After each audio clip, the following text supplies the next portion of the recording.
Hi, everyone. Welcome to the Grass Tops Engagement Action Team call for this is July. It is going to be a joint call with BCL, Business Climate Leaders, who has really helped us to up our game. And we are going to be talking about the getting winery endorsements today. And someone else will be your host, Bill Blancato. So I'm going to let Bill take it from here. Thanks, Steffi. Good evening, everybody.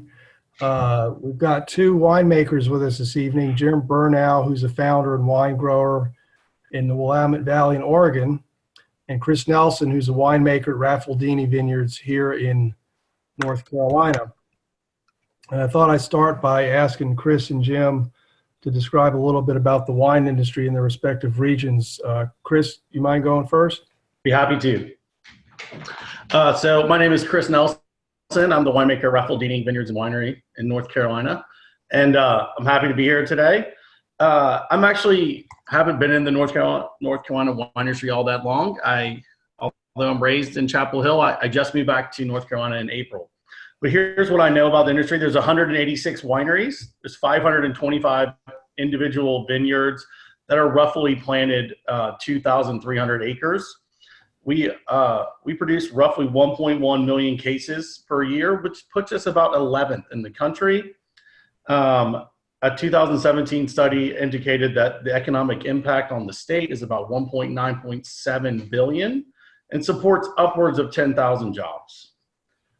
We mainly plant vinifera vineyards, vinifera vines in the central and western part of the state, and then we plant muscadine in the eastern part of the state. Would you like to know more, or do you want to? That's pretty much it.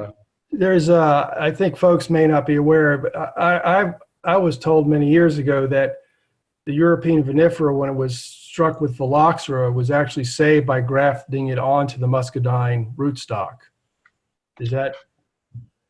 Well, it's true. I think a lot of that research came out of the southwestern part of Texas, but it is true. The American the rootstocks around the world, what's under the ground, that's the growing system for the vine in general, is from North America. And what comes out of the vine, what comes out of the ground, is normally grafted over to European varieties. Yeah. So we got a lot of muscadine in the eastern part of the state. Jim could tell you a little bit about some own-rooted Pinot Noir, I'm sure, in Oregon. Yeah. Jim, you want to talk a little bit about the Oregon wine industry? Yes. First of all, I want to thank Gary Battles, who is our owner of our vineyard and winery. Has been quite a career in wine and beer distribution in Oregon, and he's the one who's got me involved in this. I really appreciate his activism on this issue. Here in Oregon, our industry is quite young, although I'm really surprised at how quickly North Carolina's industry has grown. We have about 770 wineries, about 1,200 commercial vineyards, about 37,000 acres planted. The economic impact is calculated at approximately 5.6 billion annually, generating direct jobs of around 17,000. So it's actually grown up in my lifetime here in Oregon. And we're, as you can imagine, on the Pacific Coast, growing thin-skinned grape varieties. We're highly sensitive to changes in climate. You want to expound a little bit more on that, on what you're seeing on impacts right now? Are you seeing any impacts right now? Absolutely. There's the first thing we're seeing heat spikes, and the heat spikes above 98 degrees in temperature can cause what is called the grapes being sunstruck, which means the metabolism of inside each berry is arrested because of the heat. So in thin-skinned grape varieties like Pinot Noir or Chardonnay, that's a big problem. And that's our principal grape in Oregon. Over 50% of all of our acreage is planted to Pinot Noir. So the other issue isn't just what we're experiencing in terms of heat spikes, but also with really variable weather conditions. They tell me that the heat is causing a warm bubble in the ocean a swelling of the ocean, which changes the direction of the jet stream. And as a result, that causes an oscillation in weather on the Pacific coast that is becoming more variable. For example, in the year 2010 and 2011, we had our coolest, wettest growing seasons since Oregonians have been keeping weather records. So and that, of course, is a real problem for us in achieving ripeness. Now, another side of that is what's happening to our forests here in Oregon. They're drying out. And as a result, our forest fires are becoming more and more, much, much larger. We just had the Klondike fire in the southern part of Oregon this past year, which caused a considerable amount of smoke taint on grapes. The last big fire we had was the Biscuit Fire, also in southern Oregon. It was, I think, the largest fire ever in Oregon's history. In fact, towns had to be evacuated. That was back in 2002. Mhm. So those are a couple of things that are happening, which really makes attention to this issue paramount. Chris, what are you seeing in North Carolina on the East Coast? Well, I would say, Jim brought up some great points. I would say we're starting to see the opposite effect. I mean, 2018 was the wettest vintage in the history of North Carolina, more or less, in Virginia as well. You're talking about seeing average rainfall double. So instead of 40 inches a year, we got 80, 85 inches. I was making wine in Virginia in 2018, so we got almost 90 inches of rain at our vineyard in 90 inches in Northern Virginia. So that's, again, double the annual rainfall. And so you got these, it seems like the West is drying out and the East Coast is getting wetter. And what that does for growing grapes is, one of the questions in our session tonight is, well, what's the biggest concern or cost? It's not about winemaking. It's all about being able to grow quality grapes on the East Coast. And the biggest threat to that is the humidity. Like, we are under such disease pressure. I spent 15 years in California making wine, and our spray programs are so much more intense here on the East Coast. And it's to combat the humidity that leads to downy mildew and powdery mildew and black rot and et cetera. Mm-hmm. So we're seeing a wetter pattern with a longer growing season, which could have some good aspects, like you don't need to grow earlier ripening varieties, but then it leads to, say, vines waking up in early March and being more susceptible to frost damage. So that longer growing season, so basically it's getting hotter and more humid, and that time frame is lasting longer and longer. So what we're trying to prepare for is, how do we deal with the excess water, the excess vigor that comes from that? And it's all about the vineyard. I can't say enough about that. Right.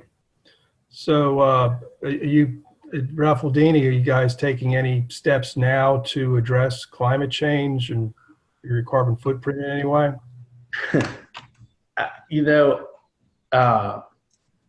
That's a tough one, because the thing about planting grapes, and I do want to mention that Jay Raffaldini wishes he could be here tonight. Yeah. And some of what I'm saying is in his, I'm holding his place here. And Jay did want to talk a little bit about that. When you plant a vineyard, I think climate change might be affecting grape growers more than almost any other agricultural farmer, because it takes about 5 years to get your vines into a producing range. So you have this huge capital investment to plant your vineyard. And in Jay's case, he's trailblazing. He originally hoped to plant Northern Italian varieties. And because he quickly learned after 6 or 7 years that it just was getting too warm, so we switched to Central and Southern Italy Italian varieties like Montepulciano, Sangiovese, Sagrantino, Vermentino. Originally, he was thinking maybe Barbera, Nebbiolo. And so the climate change is real for Jay. And again, he started planting the vineyard in 2000. This is just an FYI for everyone. I joined the company just in April of 2018. So I am starting to see the benefits of his replanting effort, which, again, you're talking about this. There's such a delayed effect on your return on investment. So you're talking about 5 years before your grapes are producing enough quality fruit to make wine. Then you're talking another year for whites, or 2 or 3 for reds. And so that's one of the biggest emphasis is on grape growers and farmers is the effect that climate change can have so suddenly. And you can have a plan for growing Northern Italian varieties, and then within 8 years or so, you have to shift because the weather's getting hotter, and we are subject to Mother Nature, and we want to be good at, we want to have a positive impact on our farming techniques. So we have to listen to what's happening in our vineyards. And I guess what we're trying to do is control canopy management. So some of it's higher densities. But again, when you plant, if you interplant in an established vineyard, you're looking at 3 to 5 years before that vine grows up. And the reason we're doing it is to pull up the excess water that we're getting. We have a lot of clay soil. So we have a high water holding capacity, which means all this rain gets absorbed and held in the ground, and that has excess vigor. So we're trying to find a way to get everything in balance and then still have the airflow where as Jim mentioned, that if the jet stream is changing directions, how you orient your vineyard is very important if you're trying to dry out from humidity. So, wow, it's complicated. Jim, what's your perspective out on in Oregon? No, Chris is right. Vineyards are the canary. But we also have other parts of agriculture that over time will be as severely and perhaps even more so affected by change. Here in Oregon, we do a lot of fruits and berries and hazelnuts and hops. The Northwest is a leader in the world in production of those particular agricultural crops. And they're going to be affected, in other ways, but just as dramatically. And actually, I think that really focusing on some of those crops would be politically wise, because the area we're receiving political resistance to addressing this issue is in these rural areas where they grow more of these types of crops. They just don't realize it, that they're going to be, we're the canary, but it's coming for all of us. So do you think berry crops are going to have similar problems as the grape harvest? Absolutely. Any change in the parameters of what produces optimum aromas and flavors in berry fruits, and also the disease pressure that will come from changes in climate. Have you had a chance to study the carbon pricing proposal that's in the Energy Innovation and Carbon Dividend Act? I haven't studied it. I only know its broad parameters. One of the things I think that really is a really strong point is that it's revenue neutral. That the carbon pricing is not intended for the money to be collected and then distributed in government programs. Now, I don't know if you've heard about what happened in Oregon just recently. The Oregon legislature had a meltdown over a bill called House Bill 2020B, where the Republicans walked out of the Senate, deprived the Senate of a quorum, and wouldn't return until the cap and trade bill was confirmed to be defeated. As a consequence, there were demonstrations from rural businesses around the state capitol building, and a very large timber baron distributed a list of Oregon companies that had signed on, called Oregon Business for Climate, for boycott, and effectively targeted and boycotted businesses. In fact, even some of them, even their customer driveways being blocked. We've been through literally a meltdown in a climate legislation that was not effectively managed. The Bend Bulletin, for example, and I'm taking the mic here, and I apologize for that, but the Bend Bulletin, which is a more rural publication in Central Oregon, produced an editorial on the 16th of this month that says, any new carbon bill should return money to Oregonians. And here you can see that editorial. And so one of the problems that the proponents had with rural legislators and rural businesses and industries was how complex the legislation was and how much fear was generated from this legislation. So cap and trade right now in Oregon for Oregon business, especially small consumer products, is radioactive. Right. Of course, we're not a cap and trade bill. No, you're not. We return the money. Yeah, absolutely. Chris, have you had a chance to look at the carbon pricing proposal, or did you have a chance to talk to Jay about it? I know the general outline of it. I did not have a chance to chat with Jay about it. The general idea about returning the money to the people for the cap and trade, it sounds interesting. It sounds something that might be difficult to implement. But the idea that this isn't going to hurt American jobs, I think, is the whole angle, that the resistance is going to come from people who don't see the good that this bill is going to create. It's going to create jobs, and it's going to drive us to change to better our future for all of our children and our children's children. And it seems logical that this is a no-brainer, but unfortunately, it feels like a really big fight, straight uphill.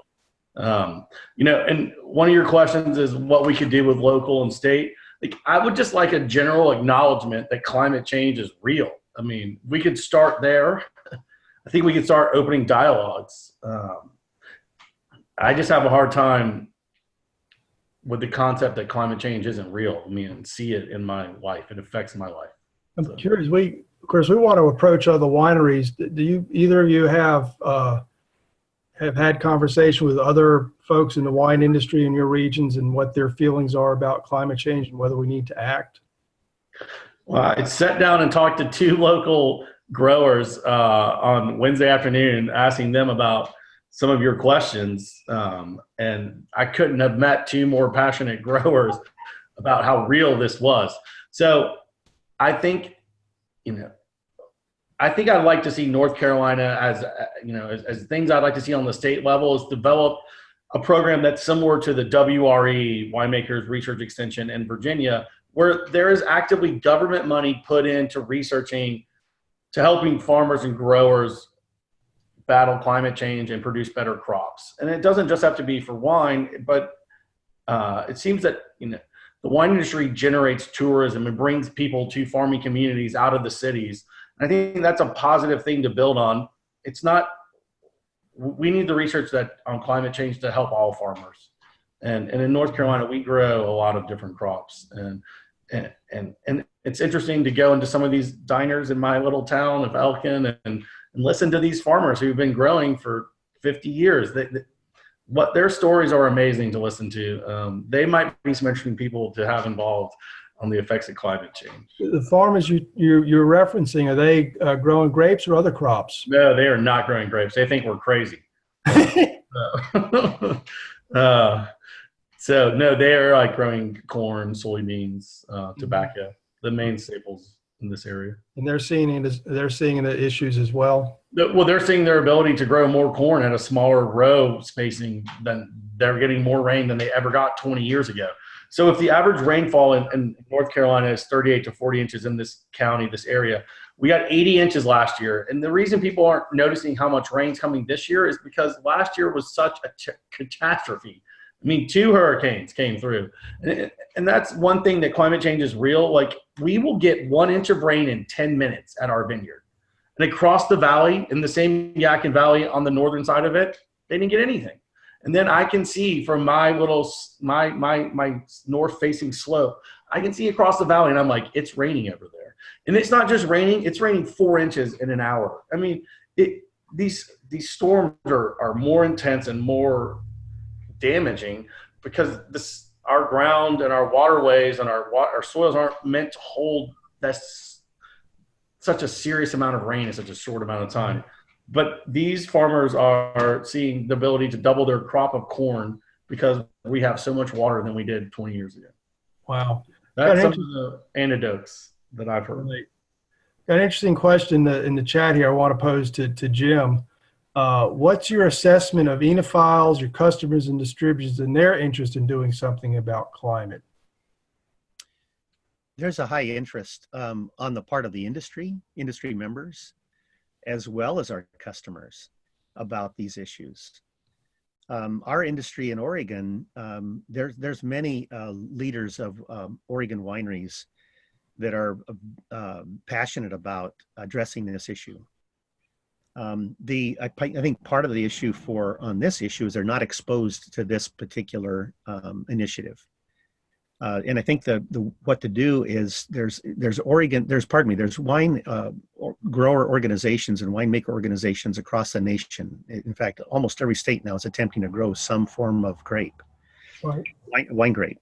And so that's a good place to start. And finding just early adapters in each one of those states and those associations to bring it to the association members' awareness. There are 272 or 73 American viticultural areas. Those are special federal designations of geographic designations, and inside each one of them, there is generally a wine grower or winery organization that's dedicated to that AVA. That, like for example, here in the Willamette Valley, the Willamette Valley Wineries Association is a very sophisticated, well-staffed organization of over 177 wineries. So that's a vehicle in which this information can be disseminated, where other wineries can step up. One of the things that I think would be very helpful in Oregon is to show people the benefit of a federal policy. The argument that Oregon has just been through and suffered through over this local or the state legislation would I think much more effectively be handled at a federal level, where we don't have issues of state competitiveness that is often raised in defeating state legislation. And much more, I think, attractive to business people to support federal legislation. Mm-hmm. So, and especially one that's revenue neutral, where you figured that part of it. Is there anything in the Energy Innovation and Carbon Dividend Act, and basically the carbon fee and dividend proposal embodied in there, that you think would be a turnoff to any wineries, or you think, was there anything you've seen in there that might be a problem with a winery? No, I don't know enough yet, Bill. One of the things I can tell you is that many of us really were excited about the Oregon Business for Climate group. And there were many business organizations, including wineries, that joined that group. And because when it started in principle to attract Republicans, Democrats, independents, people in rural areas as well as suburban and rural areas. And what happened, though, as this legislation got further and further refined, the bill got thicker and thicker, the issues became much more complex, and then all of a sudden, we had industries like the timber industry or the logging industry come unglued over aspects of the bill, to the point that they surrounded the state capitol building with their trucks. I mean, you should have been here. I've never seen anything like it. I know it made the national news when those Republicans split town. Chris, and a question came up earlier today among us CCLers. The bill that's introduced in Congress has an exemption. Of course, the basic format of the bill is to put a fee on fossil fuels when they enter the economy. There's an exemption for red diesel.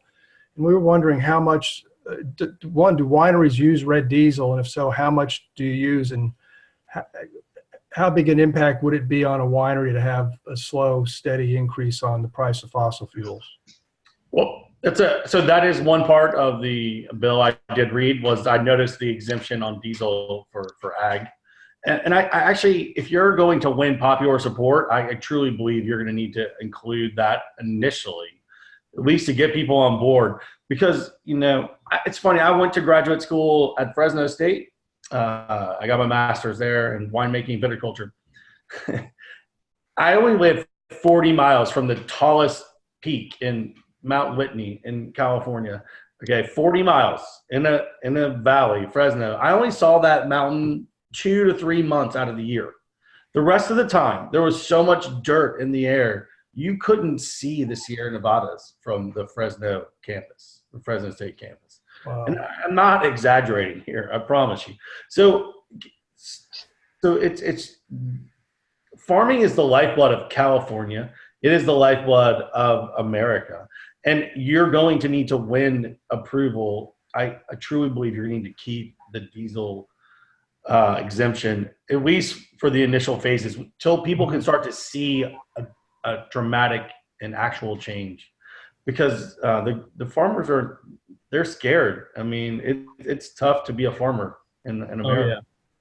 And how much do you use a lot of diesel in managing a vineyard?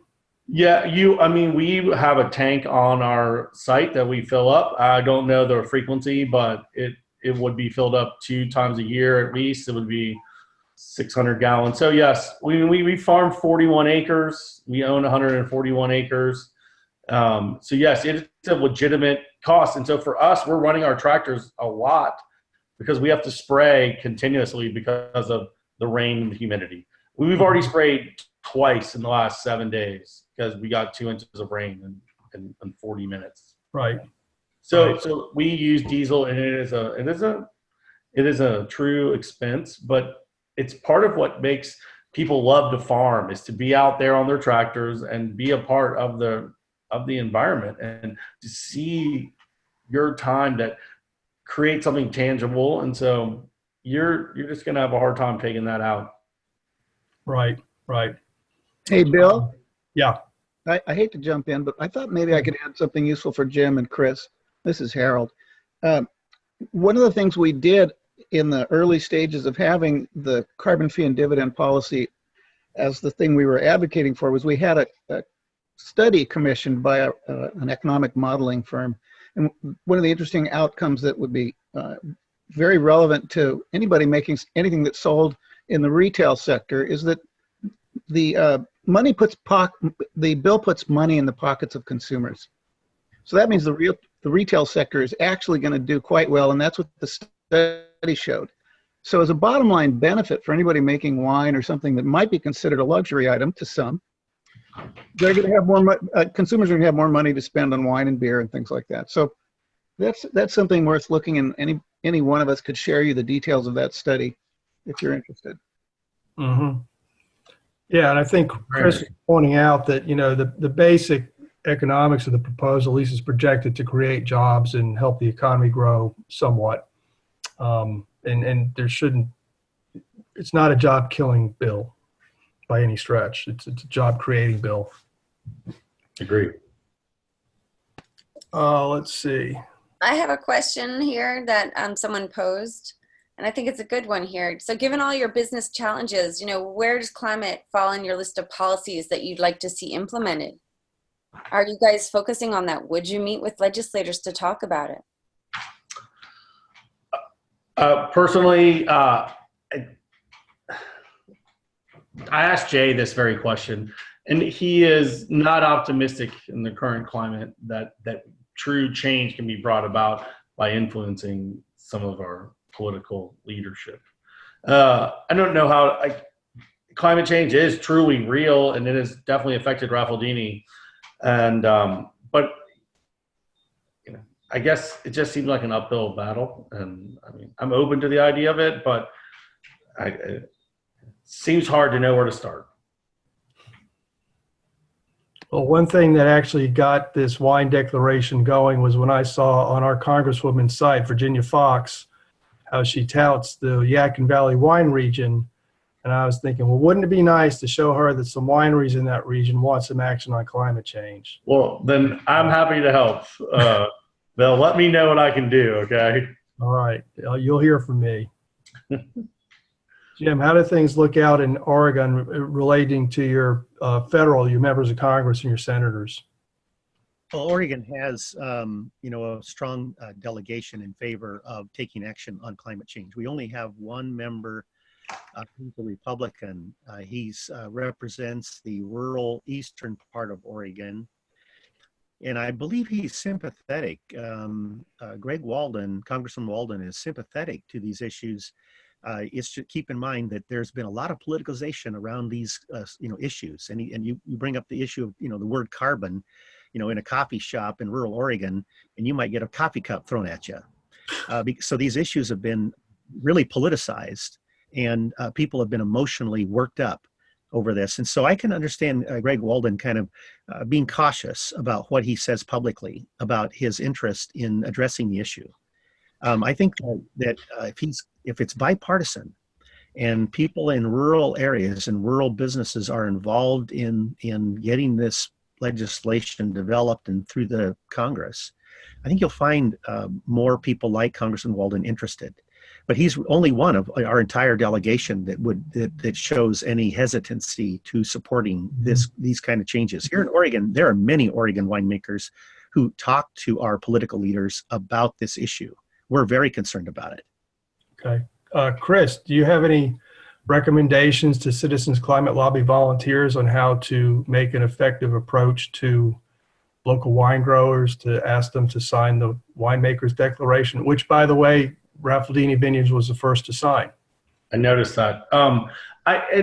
Unfortunately, I don't have a huge network of people, as I've only been here in a short period of time, but I feel like there would be a way to address the North Carolina Wine Growers Association would be a place to start. I feel like this information, this bill, is not widely discussed amongst my peers, and I could be wrong because I haven't been here that long, but I know that with a little more of an advertising or an information, reach out, I think that could be a successful. I think there's a lot of growers who are cognizant and battle these real climate changes every day, what they're trying to do. So I think it's more of an outreach that a little effort. I think it could be beneficial because we're spreading the word for the benefit of everyone, the consumer, the grower, the towns, the winemaker. I mean, it's just, this is in everyone's best interest to start trying to address this, how we can change and combat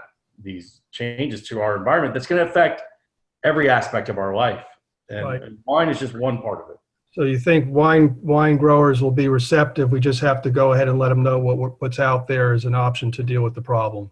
I would say that's probably our biggest challenge, is that people are uninformed with what their options are. Right. Bill? Yeah. One of the things that came out of this big dispute over House Bill 2020B was what the loggers, the truckers, and other trucking industry members were going to have to pay in increased costs. And in agriculture, it's going to be probably fairly easy for vineyards and wineries to address these kind of small adjustments in costs of fuel. That's not going to be a big issue for us. The bigger issue is going to be other parts of agriculture that work on a much larger scale. Agriculture generally are price takers. They have inelastic prices in producing their commodities. It's, in other words, any increase in costs generally comes right out of what is available to continue to sustain their business and what they can report, as income to their partners or their, or in compensation to their employees. So that's one of the things to keep in mind is resource-based industries are very, very susceptible to changes in the costs of their inputs. And so that was one of the issues that was raised. How do we get the money back to the people who have to pay for it? That, in other words, if these trucking companies have these costs, how can we get the money back so that they can make other choices in fuel alternatives? And so that was the problem, is that these companies saw a transference of money from them going to other people that they would have that would just actually threaten their survival, their existence. Mm-hmm. It's an interesting point. Yeah.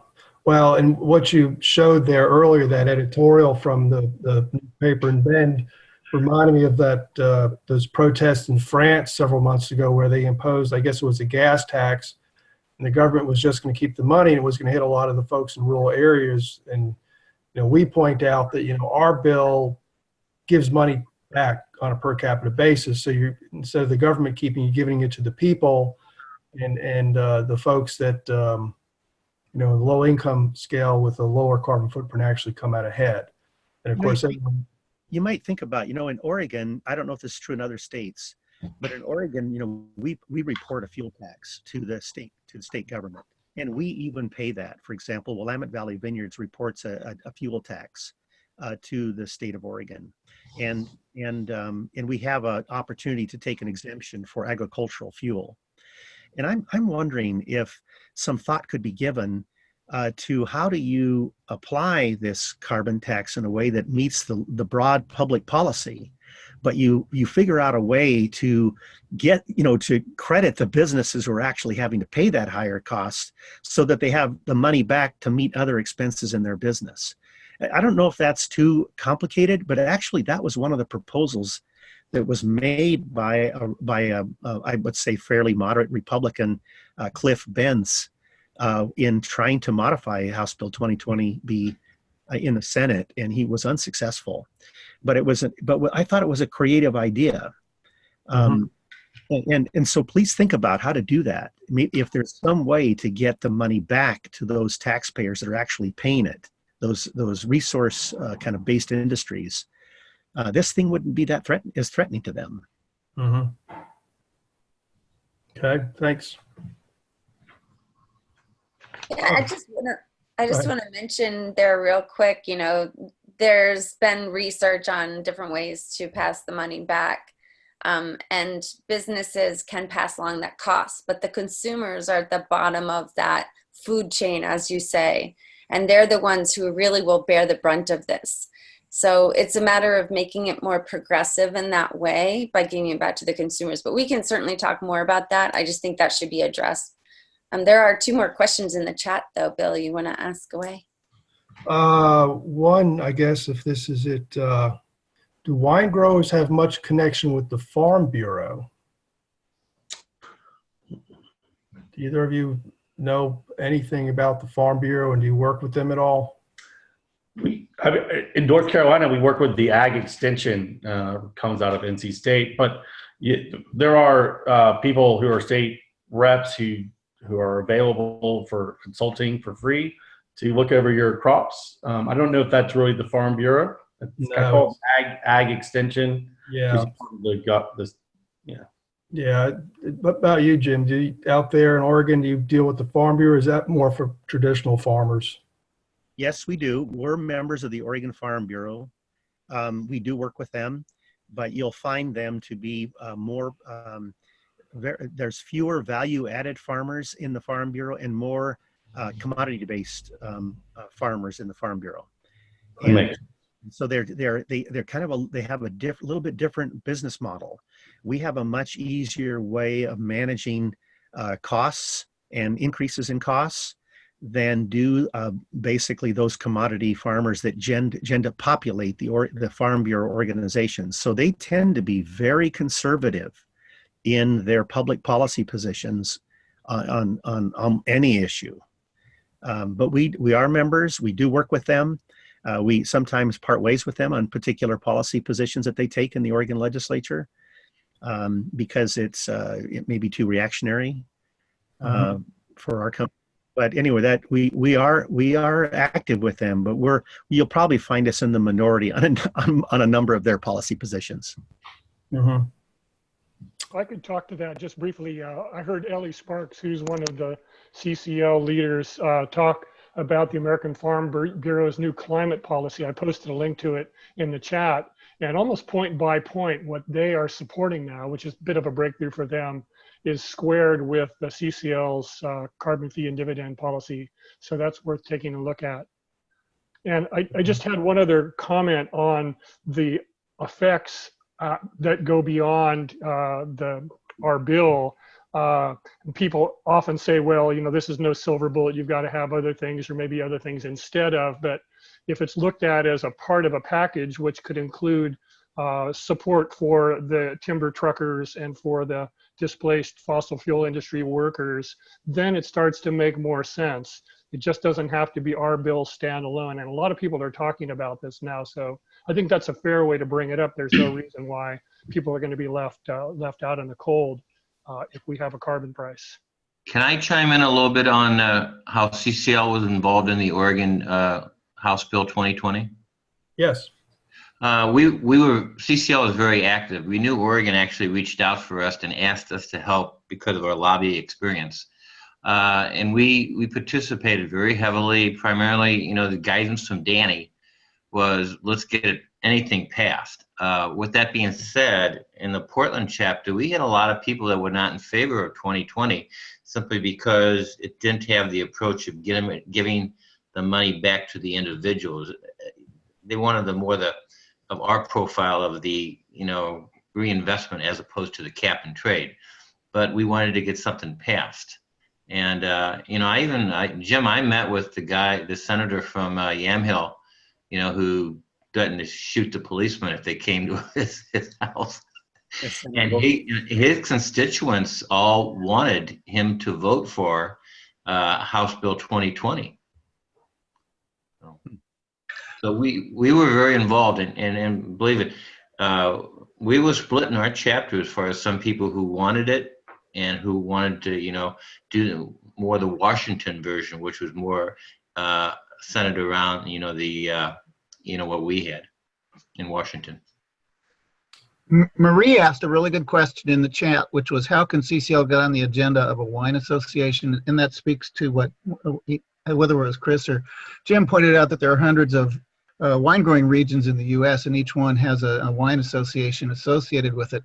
And so Gary and anybody who's in a state with a chapter that's willing to do this kind of thing, if we can get on the agenda of a meeting, or if we can be part of a conference or whatever, we can send someone from Citizens Climate Lobby chapters locally to present the bill and talk about the benefits to wine growers from the rebate. And we have done that, and most of the organizations, for every maybe 5 or 6 people that are in favor of it, you've got 2 or 3 that are not in favor of it. And so they take a policy approach that we're not going to support anything. So in Oregon, we have gone and talked to individual owners. So for instance, we've gone and talked to Jim. We've talked to Stoller Vineyards and Harry Peterson Nidri and other people that will give us the time. Well, even if everybody doesn't agree, if there are 5 that do agree, at least you find out who they are all at once by being in front of the association. So that can be helpful, even if not everybody agrees. Yeah, I would agree with that. the association may be a convenient way to get a list of wineries to approach. They may have knowledge of which wineries might be more receptive on a first approach. Bill, and I would say that Jay would be open for the North Carolina Fine Wine Association. I would wager that he would be willing to do anything he could. Yeah. Yeah. Bill, we'd be happy to provide to you the list that we have of the American viticultural areas throughout the United States and the contact information that we've collected. So we haven't collected all 276 because we can't find them all. We got 5 in North Carolina. I can help you out. All right. Yeah, that'd be helpful. Anything that, saves us a little time on Google would be helpful. And we all have meetings. And I wouldn't think it would be very difficult to get on the agenda. It's a concern. Growing conditions obviously are a big concern. right. Easy to get on the agenda, I think. And then you're right. You likely won't get the organizations to take a position because they often, if they have a few members who feel really strongly opposed, they generally won't take a position. But you will find those members who will, and who will be really active, who will financially support it and will go out and contact their lawmakers. I really think that the area of politics that this initiative, this effort needs, it won't be the political influence that the wineries have, because the wineries tend to be politically oriented to what you're trying to do, because we're very close to our consumer.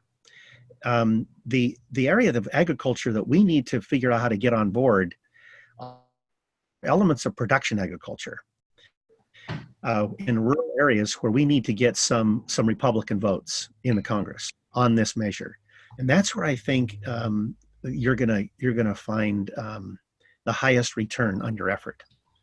Well, maybe if you invite them to a winery and share some fine wine with them and Anytime. buy them. Yeah.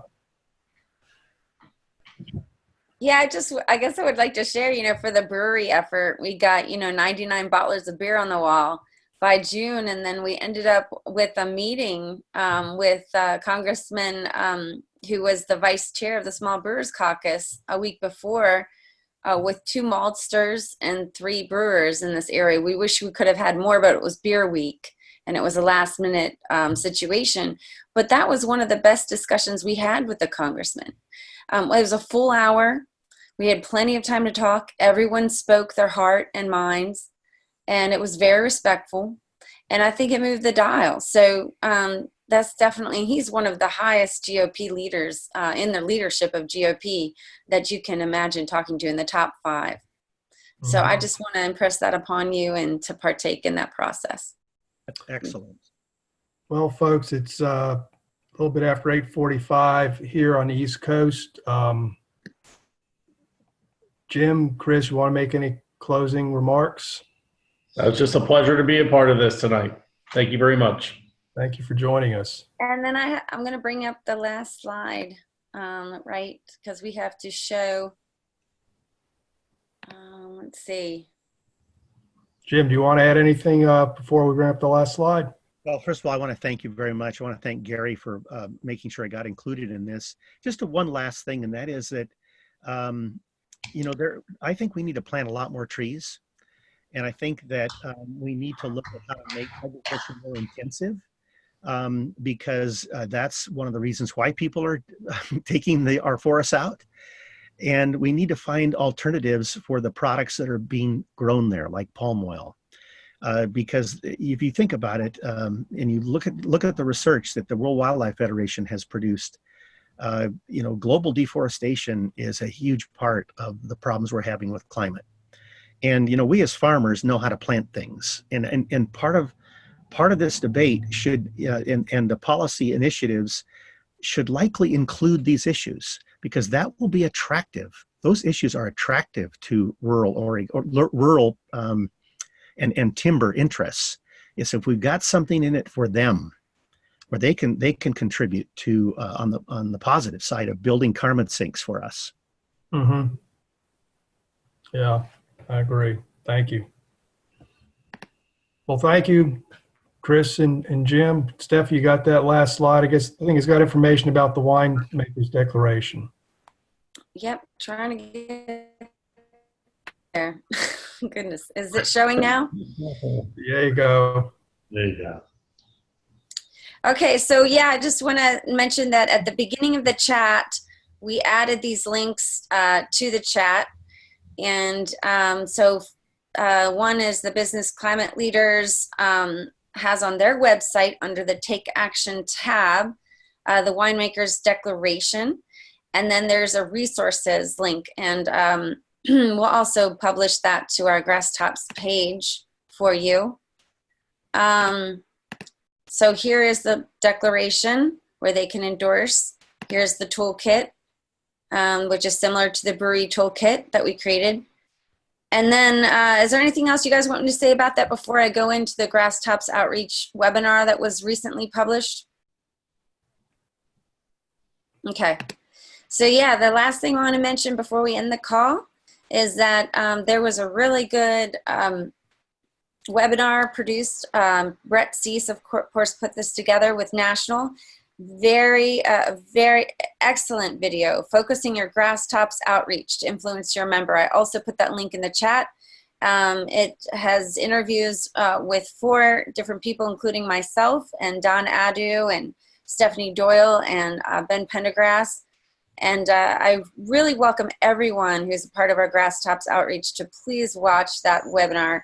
It really allows you to figure out what's the best next step for your legislators, which industries to focus on for endorsements, and how to go about doing that and organizing it, and the resources that you can get there. So thank you everyone for being on this Grass Tops Action Team call and getting winemaker endorsements, and go out there, have some wine, and educate the people. Thank you. Thank you, Steffi. Thank you very much. Thank you. Okay. Good night.